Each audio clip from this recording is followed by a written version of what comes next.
오늘 읽은 말씀으로 그리스도의 사랑에 사로잡힌 새로운 인생이라는 제목으로 하나님의 말씀을 전하겠습니다. 여러분은 무언가에 완전히 빠져서 미친 사람 같다는 소리를 들어보신 적이 있습니까? 세상에는 무언가에 미쳐서 사는 사람들이 참 많지요. 어떤 사람은 취미나 운동에 빠져서 살고, 어떤 사람은 돈에 사로잡혀 살고, 어떤 사람은 남들의 인정에 사로잡혀 살고, 어떤 사람은 자기 만족에 사로잡혀 삽니다. 자세히 들여다보면 결국 사람은 자기가 가장 중요하게 여기는 것에 붙들려 살게 되어 있죠. 무엇을 가장 사랑하느냐가 곧 그 사람의 인생을 끌고 갑니다. 무엇을 가장 두려워하느냐가 그 사람의 선택을 결정합니다. 사람은요, 결코 아무 것에도 사로잡히지 않은 채 중립적으로 살 수 없습니다. 사도 바울도 사람들의 눈에 미친 사람처럼 보였습니다. 고난을 그렇게 겪었는데도 물러서지 않습니다. 아무리 핍박을 받아도 포기하지 않습니다. 손해를 보고도 그리스도를 전합니다. 사람들의 칭찬을 받기 위한 계산도 없어 보였고, 세상적인 성공을 향한 욕심도 없어 보였죠. 그러니 이상하게, 아니 비정상적으로 보일 수밖에 없습니다. 저 사람은 대체 뭐에 홀렸기에 저렇게 사는가? 무엇이 저 사람을 저렇게 움직이게 하는가? 그렇게 묻게 되는 것이죠. 그런데 바울은 사람들의 그런 평가를 굳이 부인하지 않습니다. 그런 오해를 두려워하지 않고 오히려 하나님을 위해서라면 그런 미친 사람처럼 보이는 것도 괜찮다고 말하지요. 무엇이 한 사람의 인생을 이렇게 바꿔놓을 수 있을까요? 무엇이 한 사람으로 하여금 이전의 가치관과 욕망과 두려움을 다 벗어던지고 전혀 다른 새로운 방식으로 살게 할까요?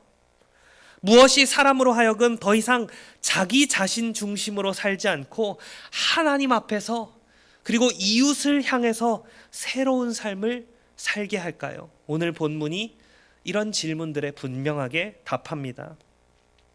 바울을 움직인 것은 단순한 성격이 아니었습니다. 사명감만도 아니었고 종교적 열심만도 아니었죠. 그를 사로잡은 것은 그리스도의 사랑이었습니다. 그리고 그 사랑은 단지 이 바울 한 사람만의 특별한 체험이 아니라 그리스도 안에 있는 모든 성도들의 인생을 새롭게 하는 능력입니다. 오늘 우리는 이 바울의 고백을 따라가면서 참으로 새로운 인생은 어디에서 시작되는지, 무엇에 의해서 유지되는지, 또 어떻게 세상과 사람들을 바라보는 눈까지 바뀌게 되는지를 함께 살펴보기 원합니다. 바울이 이렇게 열정적으로 살고 사역했던 첫 번째 동기가 11절에 나오는데요. 우리는 주의 두려우심을 안다. 여기 주의 두려우심이라는 말은 단순한 공포가 아닙니다. 벌 받을까 봐 벌벌벌 떠는 그런 두려움을 말하는 것이 아니죠. 물론 바울 사도는 바로 앞절에서 모든 사람이 그리스도의 심판대 앞에 서게 될 것이다 분명히 말했죠. 그러니까 이 두려움은 가볍고 느슨한 태도와는 당연히 거리가 멉니다. 하지만 그것은 우리 주님을 폭군처럼 상상하며 움츠러들게 하는 그런 공포심이 아니라 거룩하신 주님 앞에 선 사람들이 가지는 경외입니다. 경외. 그리스도께서 심판주이시고 그분이 진실로 지금도 살아계시고 그분의 판단이 최종적이며 그분 앞에서 감추어질 것이 아무것도 없다. 이 사실을 아는 자의 거룩한 떨림이죠. 바울은 지금 우리 주님이 무서우니까 벌받지 않게 좀 조심하자 이런 말을 하는 게 아닙니다. 자신의 삶과 사역이 하나님 앞에 모두 드러나 있음을 바울은 잘 알았죠. 그러니 이어지는 우리가 하나님 앞에 알려져 있다 이 말이 매우 중요합니다. 사람들은 바울을 오해할 수 있습니다. 그의 동기를 비뚤어지게 해석할 수 있습니다. 그의 약함을 보고 무시할 수 있습니다. 그의 고난을 보고 실패한 사람처럼 말할 수 있습니다. 하지만 하나님은 바울이 어떤 마음으로 사는지, 무엇을 위해 수고하는지, 왜 복음을 위해 자기 자신을 내어놓는지를 정확히 아시죠. 바울의 평안은 거기서 나옵니다. 사람의 인정이 아니라 하나님께 알려져 있다는 사실, 그것이 바울에게 있는 담대함의 근거였죠. 이런 점에서 바울은 고린도 교회 안에 있던 왜곡된 기준을 바로잡습니다. 어떤 사람들은 외모를 자랑했습니다. 얼굴을 내세우고 언변을 자랑하고 화려한 경력을 앞세우고 사람들의 호감을 사는 방식으로 자기의 권위를 세우려 했죠. 하지만 바울은 자신의 삶과 사역의 본질이 그런 데 있지 않다고 분명히 말합니다. 참된 사역은 사람들의 마음판에 그리스도의 편지가 새겨지게 하는 것입니다. 겉으로 얼마나 인상적인지가 아니라 하나님 앞에서 얼마나 진실한지가 중요합니다. 사람들 앞에서 얼마나 번듯하게 보이는지가 아니라 주님 앞에서 얼마나 바르게 서 있는가가 중요하죠. 이것은 오늘 교회에도 그대로 적용됩니다. 우리는 너무 쉽게 외적인 기준에 끌리죠. 말 잘하는 사람, 분위기를 잘 이끄는 사람, 드러나는 성과가 많은 사람, 사람들을 끌어모으는 힘이 있는 사람들을 높게 평가합니다. 물론 하나님께서 그런 재능들, 은사들 사용하실 수 있습니다. 하지만 그것이 본질은 아니죠. 하나님은 언제나 중심을 보십니다. 사역의 참됨은 사람들의 박수갈채가 아니라 하나님 앞에서의 진실함으로 드러납니다. 바울이 자신을 자랑하려는 것이 아니라 고린도 교인들이 바른 판단을 하도록 돕고자 했던 이유도 여기에 있습니다. 성도들이 사람의 겉모습이나 분위기에 미혹되지 않고 무엇이 진짜 복음 사역인지 분별하게 하려는 것이죠. 바울은 말합니다. 우리가 만일 미쳤어도 하나님을 위한 것이요 정신이 온전하여도 너희를 위한 것이다. 이 말은 바울이 실제로 미친 상태에 있었다는 그런 뜻은 아닙니다. 세상 눈에 볼 때 그가 너무 극단적이고 이상해 보일 수 있다는 뜻이죠. 그럼에도 바울은 흔들리지 않습니다. 사람들에게 잘 보이기 위해 자기 이미지 관리를 하지 않습니다. 하나님을 위한 일이라면 오해도 감수하죠. 하지만 동시에요, 바울은 교회를 향해서는 매우 분명하고 차분하고 목회적으로 말합니다. 나의 열정은 광기가 아니고 나의 담대함은 자기 과시가 아니라고 말이죠. 하나님께 전적으로 헌신되어 있고 성도들에게는 진실한 유익을 끼치려는 것입니다. 성도 여러분, 사람의 평가에 지나치게 매여 살면 우리의 신앙이 흔들립니다. 사람에게 잘 보이려고 하면 진실함을 잃어버리기 쉽습니다. 사람들의 시선을 중요하지 않으니 완전히 무시해라, 이런 말이 아닙니다. 바울도 보십시오. 고린도 교인들의 양심에 자신이 바르게 알려지기를 바랬습니다. 하지만 결정적인 기준은 사람의 판단이 아니란 거죠. 하나님 앞에 알려져 있다는 사실이 중요합니다. 참된 경외가 바로 거기서 시작됩니다. 주님이 나를 아신다. 주님이 내 중심을 아신다. 주님이 내 눈물과 수고와 연약함 다 아신다. 그리고 마지막 날에 주님께서 모든 것을 바르게 판단하실 것이다. 이 사실을 알고 믿는 사람은 사람들에 대한 두려움에서 조금씩 자유로워지겠죠. 참된 경외는 사람 앞에서 비굴하게 만들지 않고 오히려 하나님 앞에서 정직하고 담대하게 세웁니다. 사람들의 인정에 목마른 인생이 아니라 주님 앞에 바르게 서 있는 인생으로 이끌려 가시기를 소망합니다.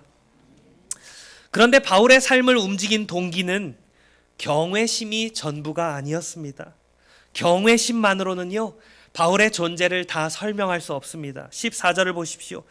그리스도의 사랑이 우리를 강권하시는도다. 여기서 바울은 자신의 삶과 사역을 붙들고 있는 가장 깊은 중심축을 보여주죠. 그리스도의 사랑.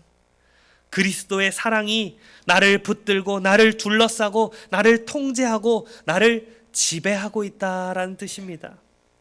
바울은 다른 많은 것들에 의해서 움직이는 사람이 아니었습니다. 인정 욕구나 자기의 야망이나 경쟁심이 아니라 오직 그리스도의 사랑이 그의 모든 생애를 이끌었죠. 여기서 말하는 그리스도의 사랑은 우리가 그리스도를 사랑하는 사랑이 아니라 그리스도께서 우리를 사랑하시는 사랑입니다. 그러니까 바울은 자기의 인간의 감정을 말하지 않습니다.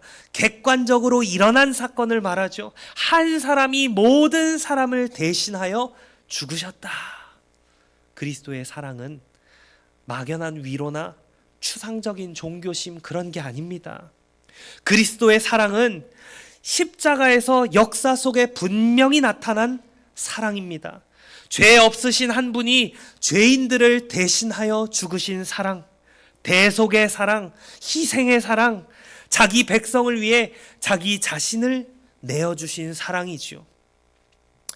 예수님이 죽으신 사건은 단지 하나의 감동적인 이야기가 아니라 우리의 존재 자체를 규정하는 결정적인 사건입니다. 한 사람이 모든 사람을 대신하여 죽었은즉 모든 사람이 죽은 것이다. 그리스도의 죽음은 단지 2000년 전 그 골고다 언덕에서 단지 우리 바깥에서 일어나고 끝난 일이 아닙니다. 그분이 우리를 대신하여 죽으셨을 뿐 아니라 그 죽음 안에서 누가 함께 죽었습니까? 저와 여러분이 함께 죽었습니다. 여기에는 대리적인 차원과 참여의 차원이 함께 있지요. 주님이 우리를 대신하여 죽으셨고 우리는 그분과 연합함으로써 그 죽음에 참여했습니다. 그렇다면 여러분, 우리의 무엇이 죽었습니까? 자기 자신을 위해 살던 옛 존재가 죽었습니다. 자기 이익이 삶의 중심이던 그 옛사람이 죽었습니다. 죄의 지배 아래서 자기 욕망을 따라 움직이던 옛사람이 죽은 것이죠. 바울이 갈라디아서와 로마서에서 계속 반복해서 말하듯이 우리는 그리스도와 함께 십자가에 못 박힌 자들입니다. 우리의 옛사람, 자기중심성, 우리 육체의 지배가 그리스도의 죽으심 안에서 심판받았습니다. 따라서 예수 그리스도의 죽음은 단지 우리로 하여금 나중에 천국 가게 해주는 그런 사건이 아니죠. 물론 그것도 포함됩니다. 하지만 바울이 여기에서 강조하는 것은 분명합니다.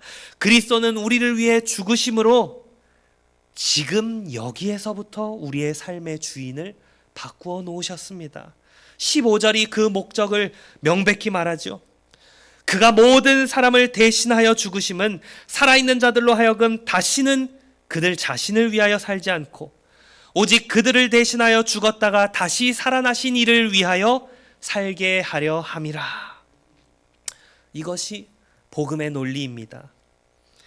예수님이 나를 대신해서 이제 죽어 주셨으니까, 내 죄 문제를 다 해결해 주셨으니까 이제 나는 나 자신을 위해 열심히 살면 된다? 아니죠. 오히려 정반대입니다.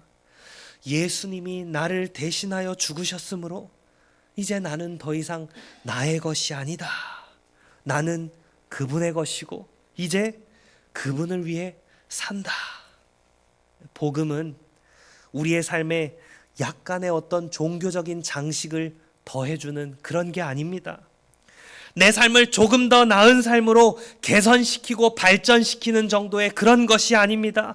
복음은 우리 삶의 중심 자체를 완전히 바꾸어 놓습니다. 자기 중심에서 그리스도 중심으로 말이죠.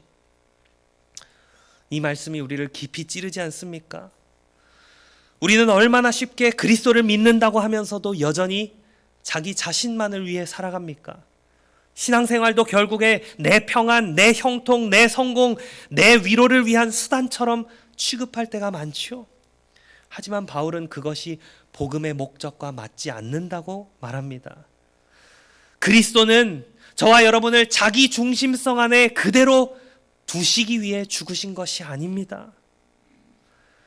우리를 이기주의라는 감옥에서 해방시키기 위해 죽으셨습니다. 이제 우리는 나 자신을 위해 사는 데서 자유롭게 되어 그리스도를 위해 살 수 있게 되었습니다. 그것이 여러분 참 자유입니다. 나 자신을 위해 사는 것이 참된 자유가 아니라 예수 그리스도를 위해 살 수 있는 사람, 그게 참 자유죠. 세상은 자기 마음대로 사는 것을 자유라고 말합니다. 하지만 성경은 자신을 위해 살도록 묶여있는 상태, 그 상태야말로 가장 강한 종노릇이라고 말합니다. 나 자신만을 위해 사는 상태, 그게 진정한 종노릇입니다. 죄는 언제나 자기를 중심에 놓게 합니다. 하지만 그리스도의 사랑은 우리를 거기서 끌어내서 더 크고 더 넓고 더 영광스러운 삶으로 부르시죠. 그리스도를 위해 사는 삶, 주님의 영광을 구하는 삶, 그분의 뜻에 기꺼이 순종하는 삶, 그분의 몸된 교회와 성도들을 사랑하는 삶으로 말입니다. 여러분, 신앙의 힘은 우리의 결심만으로는 오래가지 않습니다. 의무감만으로는 지속되지 않습니다. 이 바울 사도처럼 오래 참고 오래 섬기고 오래 견디는 인생은 결국 사랑에 붙들린 인생입니다. 그리스도의 사랑을 아는 사람, 그 사랑을 받아 누리는 사람이 끝까지 갈 수 있는 것이지요. 내가 무엇을 좀 더 얻을까가 아니라 나를 위해 죽으시고 살아나신 우리 주님, 나에게 이미 모든 것을 내어주신 그분께 어떻게 응답할까, 이것을 묻는 사람이 정말 새로운 삶을 사는 자입니다. 그러니 우리는 무엇을 해야 합니까? 결단하고 의지를 다지는 것이 아니라 늘 십자가로 돌아가야 합니다. 거기에서 나를 위해 자기의 몸을 내어주신 주님의 사랑을 다시 보아야 합니다. 그 사랑이 우리를 일으키고 다시 방향을 바로잡고 다시 그리스도를 위해 살게 만들기 때문이지요. 마지막으로 그리스도의 사랑에 사로잡힌 사람에게는 삶의 방향만 바뀌는 것이 아닙니다. 세상을 보는 눈 자체가 달라지죠. 바울은 16절에 이렇게 선언합니다. 그러므로 우리가 이제부터는 어떤 사람도 육신을 따라 알지 아니한다. 그러므로라는 접속사가 왜 붙을까요? 항상 앞의 내용과 연결된다는 의미죠. 그리스도께서 우리를 대신하여 죽으셨고 우리가 그분 안에서 옛 삶에 대해 죽었기 때문에 그러므로 이제 사람을 보는 우리의 기준도 달라졌다라는 것입니다. 바울은 단지 생활 방식의 변화만을 말하는 것이 아니라 인식의 변화, 평가 기준의 변화, 관점의 변화를 말하고 있습니다. 육신을 따라 안다는 것이 무엇입니까? 사람들을 세상적인 기준으로 평가한다는 거죠. 눈에 보이는 조건들, 출신, 재산, 지위, 외모, 학벌, 능력, 성격, 말솜씨, 세상적인 성공, 이런 것들로 사람의 가치를 매기는 겁니다.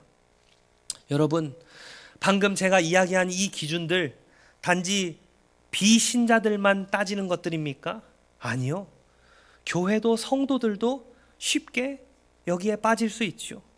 교회 안에서도 세상적인 기준에 따라서 어떤 사람은 더 존중받기도 합니다. 어떤 사람은 덜 중요하게 여겨지기도 하죠. 어떤 사람은 쉽게 무시당하기도 합니다. 하지만 바울은 이제 그런 방식으로 아무도 알려고 하지 않는다 선언합니다. 왜냐하면 복음은 사람을 바라보는 시선을 근본적으로 바꾸어 놓기 때문이지요. 바울 자신이 바로 그 대표적인 예 아닙니까? 바울은 한때 그리스도조차 육신을 따라 알았던 사람입니다. 십자가에 달린 예수를 실패한 자로 보았습니다. 왜냐하면 나무에 달린 자마다 저주받은 자라 하였기 때문입니다. 메시아가 아니라 오히려 제거해야 할 위험한 존재로 생각했죠. 그리고 예수를 따르는 사람들을 박해했습니다.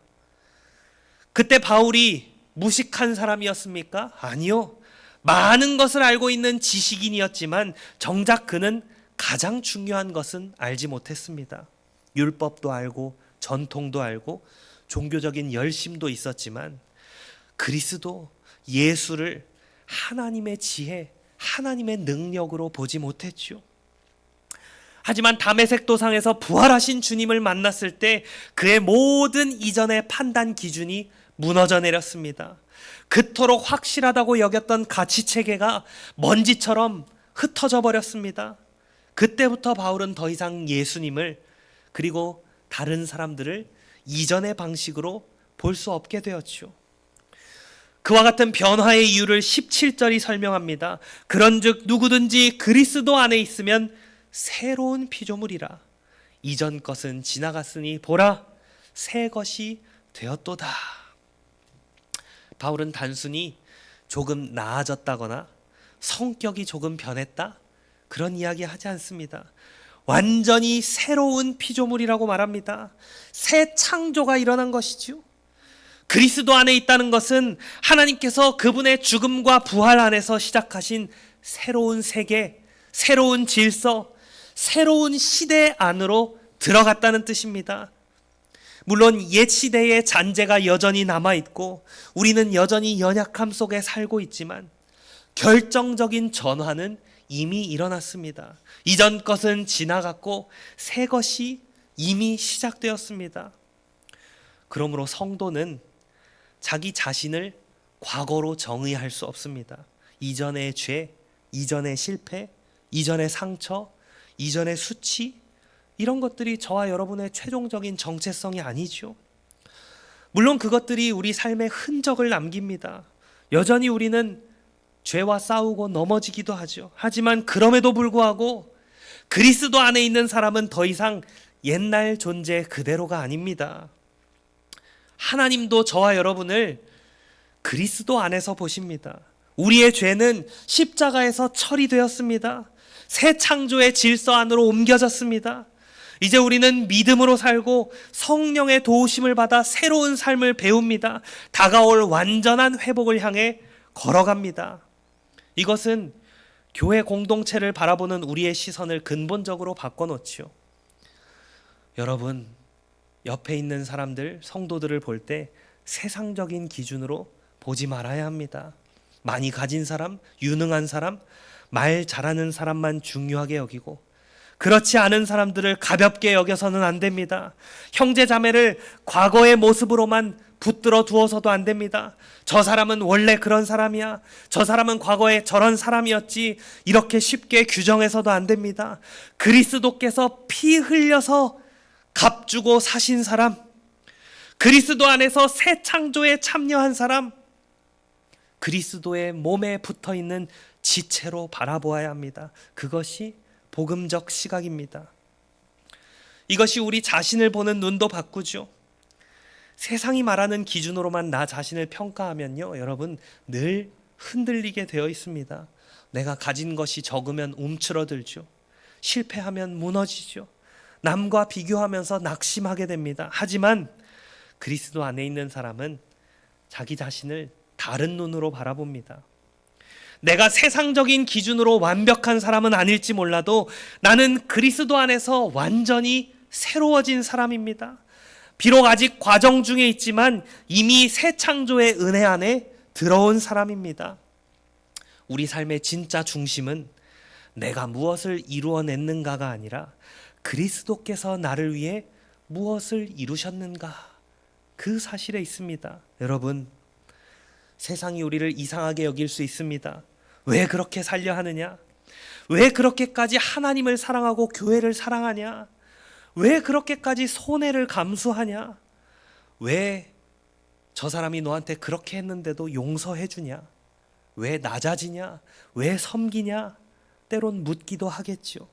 하지만 여러분, 그것은 이상한 일이 아닙니다. 우리가 이미 완전히 다른 나라에 속해 있기 때문입니다. 그리스도 안에 있는 사람은 여전히 이 세상에 발을 붙이고 살지만 더 이상 이 세상의 가치대로 살지 않습니다. 이 세상에 거하나 우리는 저 하늘에 속해 있기 때문이죠. 우리는 이미 시작된 하나님 나라의 빛 아래서 살아갑니다. 그러므로 우리가 이 세상에 완전히 어우러지지 않는 것은 오히려 자연스러운 일입니다. 여러분이 예수 그리스도 안에 있다고 하면서도 세상과 너무 찰떡으로 잘 어우러지면 그게 오히려 이상한 일이죠. 우리의 집은 여기만이 아닙니다. 우리의 삶은 여기서 끝나지 않습니다. 말씀을 맺겠습니다. 주 안에서 사랑하는 성도 여러분, 오늘 우리는 바울 사도의 고백을 통해 새로운 인생의 비밀을 살펴보았습니다.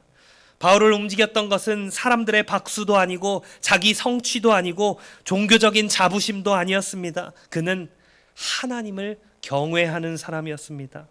사람의 외모가 아니라 하나님 앞에서의 진실함을 붙들고 살았죠.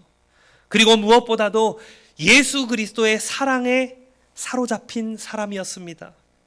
자기 백성을 대신하여 죽으시고 다시 살아나신 주님의 사랑이 그를 붙들었고, 그 사랑이 바울로 하여금 더 이상 자기 자신을 위해 살지 않고 예수 그리스도를 위해 살아가게 했습니다.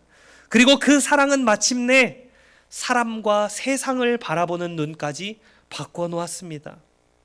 바울은 더 이상 누구도 육신을 따라 보지 않았습니다. 새 창조의 눈으로 다른 이들을 바라보았죠. 이제 우리에게도 동일한 부르심이 있습니다.